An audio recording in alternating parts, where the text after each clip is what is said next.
Skin ना मोर एत rough हो जाता ना मुझे बाध्य हली नाइट स्किन केयर कथा चिंता करने से फ्लिपकार्ट ना Pilgrim Korean white lotus face mist and टोनरटा मु परचेज कर आगु मुझे कौन प्रकार टोनर यूज कर मोर मुहर पोर्स गुड़ाक ना क्लीयरली देखा जाऊला तो या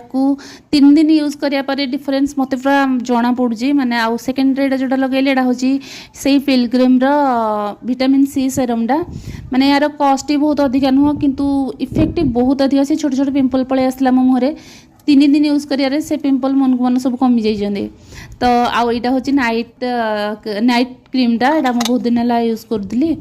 प्लिक्स पोमग्रेनेट यूथ रिन्यूअल नाइट क्रीमटा तो आपन को समस्त लिंक यही वीडियो मिल जाव आप मत फॉलो करके लिंक टाइप करदे कमेंट जाकि आ जो मानकर ओपन पोर्स गुड़ाक बहुत जोर देखा जाउजी कि स्किन डल हो जाइए तो से मैंने या निश्चित यूज करूँ बहुत इफेक्टिव ही अच्छी आउ मत 3 दिन माने काम देखाला से आप सांगे कहली वीडियो करके शेयर करी बोली तो या निश्चित परचेज करूँ।